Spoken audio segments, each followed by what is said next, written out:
एक बार शांति हो जाए तो बोलो।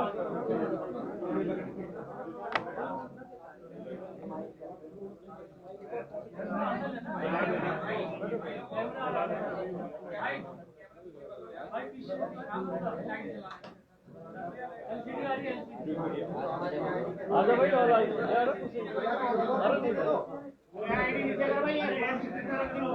अब मैं बोलूं तभी तो।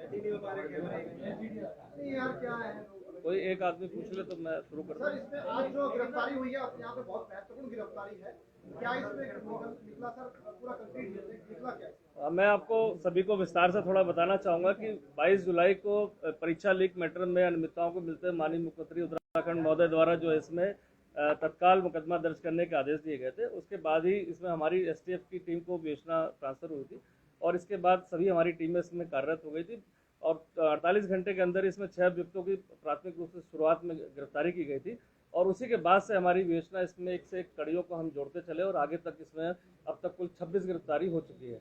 इसमें जो पहले जो कड़ी जो प्राप्त हुई थी, इसमें जो हमारे यहाँ कोचिंग सेंटर और वहाँ के जो कर्मचारी हैं आरएमएस कंपनी में कार्य करने वाले, उनके माध्यम से पता चला था कि पेपर को लीक किया गया था और टेलीग्राम के माध्यम से इसको यहाँ पर पहुँचाया गया था। उस संबंध में जो गिरफ्तारी हुई उसकी पूछताछ पर गढ़वाल में भी और कुमाऊं में भी काफ़ी सारे प्रश्न पत्र जो पहुँचे थे अभ्यर्थियों को, उनकी गिरफ्तारियाँ हुई और साथ ही साथ छात्रों के इसमें बयान किए गए। इसी के साथ साथ इसमें एक संगठित गिरोह का भी नाम पता चला जो धामपुर से ऑपरेट कर रहा था। उस गैंग के भी सदस्यों को एक करके कड़ियों को जोड़ा गया और उनकी गिरफ्तारियां की गई। तो इसमें एक केंद्रपाल नाम के व्यक्ति का नाम पता चला जो धामपुर का निवासी है और साथ ही साथ पूर्व में भी उत्तर प्रदेश और यहाँ पर परीक्षाओं में उसकी प्राथमिक रूप से संलिप्तता पता चली गई। उसी के आधार पर पूछताछ के बाद उसको गिरफ्तार किया गया, जिसमें पता चला कि ललित राज जो एक इंजीनियर है उसी का फ्लैट को इस्तेमाल किया गया था। इन्हीं सब साक्ष्यों के आधार पर और छात्रों के जो बयान लिए गए, उसके बाद फिर जो है इसमें महत्वपूर्ण कड़ी में आया कि इसका जो आरएमएस प्राइवेट लिमिटेड जो कंपनी है जिसको कॉन्ट्रैक्ट मिला था यूकेएसएससी से, उसके मालिक की प्रथम दृष्टया संलिप्तता आई, क्योंकि 3 स्तर की इसमें पूछताछ हो चुकी थी और उन सभी वेरिफिकेशन करने के बाद उसको कल देर रात्रि इसको गिरफ्तार किया गया। किस तरीके की संलिप्तता है सर? राजेश की पूरी भूमिका क्या है, क्योंकि राजेश अपने आप में बड़ा देखिए, राजेश चूंकि उस कंपनी का ओनर है, लेकिन ये कहना कि सभी परीक्षाओं में उसकी संलिप्तता रही, अभी इसकी पुष्टि किया जाना आवश्यक है। लेकिन इस परीक्षा लीक के मैटर में उसकी डायरेक्ट संलिप्तता रही, चूंकि वह केंद्रपाल से जुड़ा हुआ था। करीब 2 करोड़ में इसकी डील हुई थी। उस डील के माध्यम से जो पैसे जहाँ जहाँ गए हैं, कुछ उसके रिश्तेदार के यहाँ दिए गए और कुछ परिचितों के यहाँ दिए गए, कुछ कैश में दिए गए, वो सभी की ट्रेल हमें इन्वेस्टिगेशन में मिल गई है। उनको बयानों के लिए हमने बुला भी लिया है। तो इससे स्पष्ट हुआ है कि इस परीक्षा में डील करके पेपर आउट कराया गया था। एक माध्यम जो एक कड़ी थी लास्ट तक की वो ये थी। दूसरी कड़ी थी कि जो वहाँ के कर्मचारी था अभिषेक वर्मा, जिसके द्वारा इस बार 3 सेट परीक्षा पत्र के निकाले गए थे, जो टेलीग्राम से यहाँ पर उसका जो दूसरा कर्मचारी आरएमएस का जयजीत दास, उसको भेजे गए थे। उस कड़ियों को जोड़ते हुए आगे बढ़े थे। सर, ये 26 गिरफ्तारियों में क्या अध्यक्ष की जो भूमिका है वो कड़ी कहीं जुड़ी है या वो लोग अभी? देखिए, मैं स्पष्ट करना चाहूँगा कि जो विवेचना का अभी तो हम एक एक कड़ियों को जोड़ते हुए आगे चल रहे हैं। किसी को ना अभी तक क्लीन चिट दी गई है, ना किसी को इसमें ये कहा जा सकता है कि उसकी इन्वॉल्वमेंट पूरी है, क्योंकि किसी स्तर पर लापरवाही भी इसमें प्रथम दृष्टया ऐसा लग रहा है कि लापरवाही हर स्टेज पर हुई है। कि उसमें क्रिमिनल ऑफेंस है कि नहीं है, चूंकि अभी विवेचना चल रही है तो अभी कहना बड़ा मुश्किल है कि वो क्रिमिनल ऑफेंस में कोई इन्वॉल्व है कि या उसकी लापरवाही है। सर, कंपनी के जो मालिक है राजेश, उसकी इसमें किस तरह की भूमिका थी, इसकी गिरफ्तारी कहाँ से थी? मैंने आपको स्पष्ट किया है कि उसको पूर्व में 2 बार और बुलाया गया था, चूंकि शक की सुई जा रही थी तो लगातार हम पूछताछ करके जानकारी कर रहे थे। लेकिन जब ये केंद्रपाल की गिरफ्तारी हुई और उससे हमें जो पैसे के जो लिंकेजेस मिले, जो करीब 2 करोड़ के करीब जो कुछ कैश के ट्रांजैक्शन दिए गए और कुछ लोगों के माध्यम से, रिश्तेदारों के माध्यम से पहुंचे और कुछ उसके जानने वाले दोस्तों के यहाँ पहुंचे, वो सभी कड़ियों को जब हमने जोड़ लिया तब पूछताछ के बाद उसको गिरफ्तार किया गया।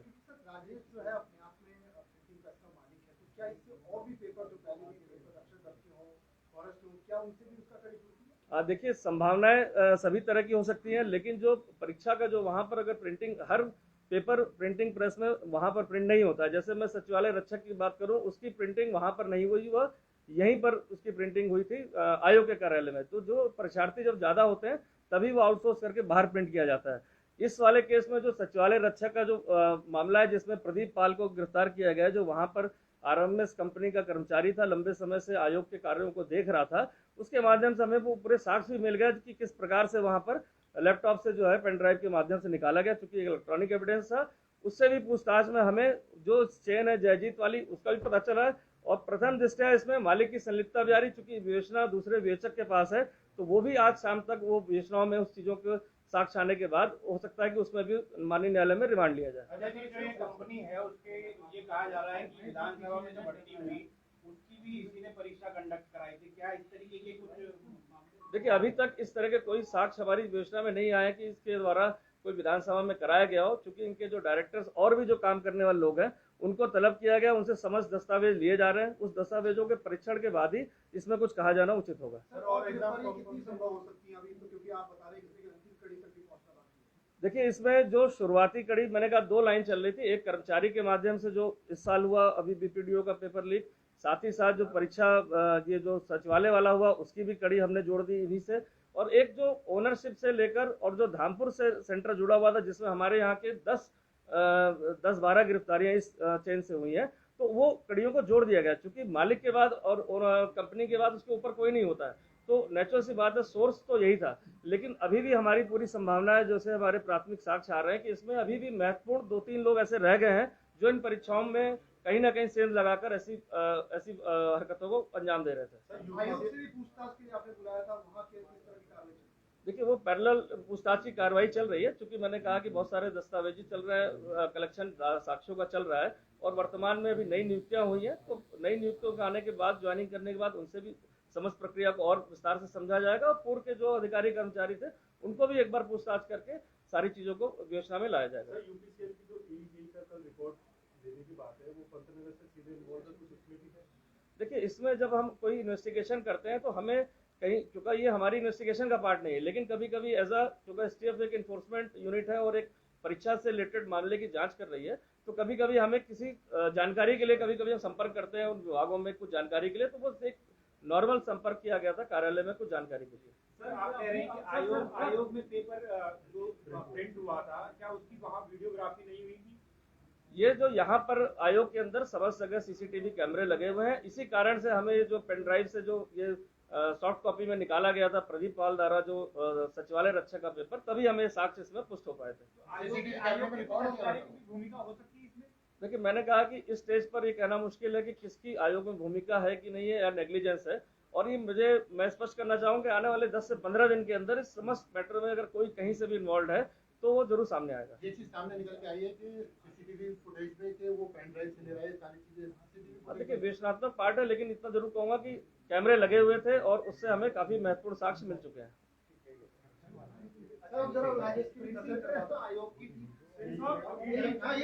ईडी को आप लोगों ने कंप्लेन किया था कि ईडी की तरफ से कोई रिस्पांस? हाँ, इसमें मैं अपडेट दे दूंगा कि इन्फोर्समेंट डायरेक्टरेट से लेटर प्राप्त हो गया। समस्त जो हमारी एफआईआर है और जो भी कार्रवाई है, जो हमारे इनकी संपत्तियों की जो जानकारी हमें मिली है प्राथमिक रूप से, उन सभी जानकारियों को साझा करने के लिए पत्र प्राप्त हो गया। सर, आखिरी अभी तक 25 की गिरफ्तारी हुई है, कब तक यानी जांच कंप्लीट होने की दिशा में बढ़ सकती है? जो संभावना मैं देखता हूँ, जिस स्पीड से हमारी टीम काम कर रही है, तो जो मेन कड़ियों को हमने जोड़ लिया है और कुछ कड़ियां इसमें रह गई हैं जो महत्वपूर्ण हमारे लिए है, तो मैं मानता हूँ आने वाले 7 से 10 दिन में एटलीस्ट जो मेन इसके मास्टरमाइंड सरगना या जिनके द्वारा प्रश्न पत्र प्राप्त करके छात्रों को विभिन्न चैनल्स दिए गए तो सभी अरेस्ट हो जाएंगे। हाँ, लेकिन विवेचना में अभी समाप्त करने में टाइम लगेगा, क्योंकि इसमें काफी सारे ऐसे छात्र हैं जिनके बयान लिए जाने, बहुत सारे ऐसे छात्र हैं जो अनुचित साधनों से पास हुए, तो उनको भी हमें कहीं ना कहीं इस इन्वेस्टिगेशन में अकाउंट फॉर करना है। ये जो रक्षक भर्ती वाला जो पेपर लीक हुआ, क्या ये आयोग के अंदर से ही हुआ?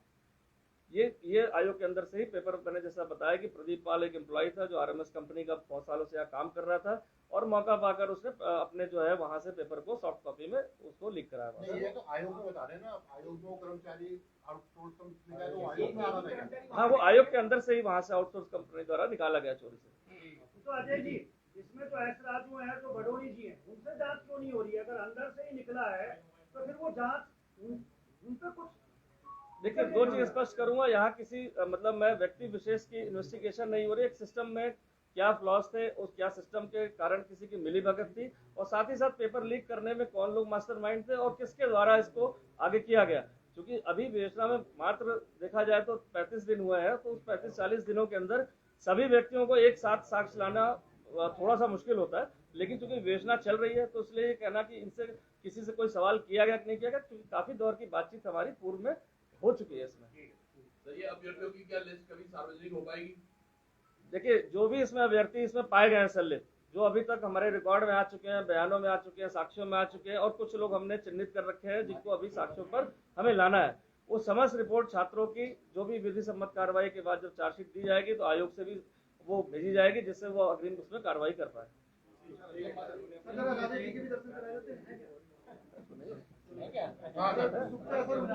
ऐसा ना, यहाँ तो नहीं है, वो बाहर जब निकलेंगे तो आप उसका वो कर लो।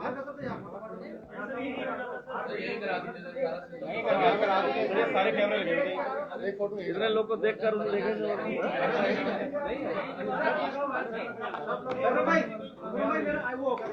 मालिक साहब को यही बुला वो मेडिकल के लेके आओ, या तो आप इंतजार करना पड़ेगा, या तो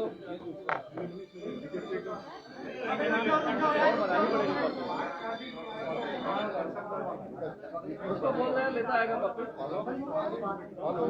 और मंगा लो। ये तो वैसे वो देख रहा हूँ, मैं भी डाल दूंगा सॉफ्ट कॉपी में आपको।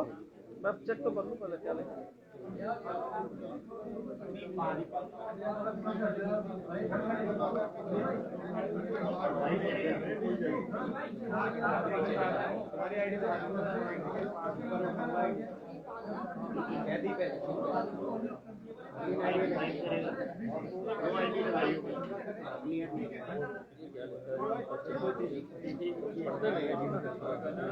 सॉफ्ट कॉपी करना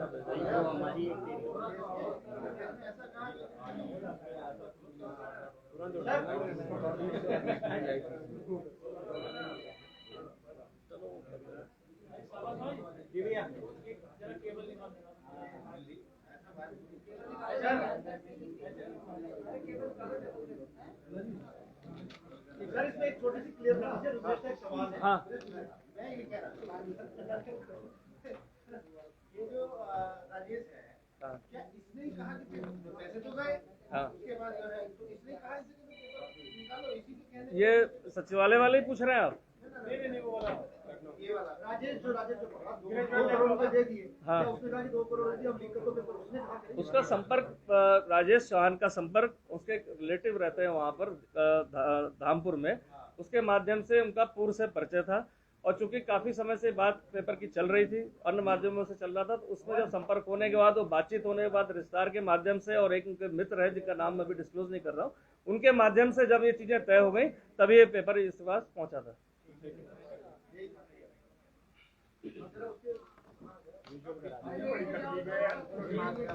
मैं इसकी सॉफ्ट कॉपी डाल दे रहा हूँ, है ना?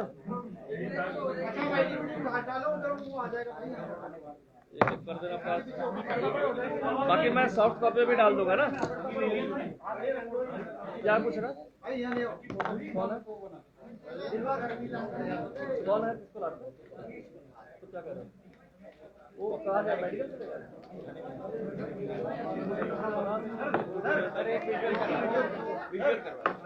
वो मेडिकल के लिए गया हुआ है, अभी आ जाएगा तो वेट कर लेंगे, या तो मैं रिजल्ट डलवा दूंगा, रिजल्ट डाल दूंगा।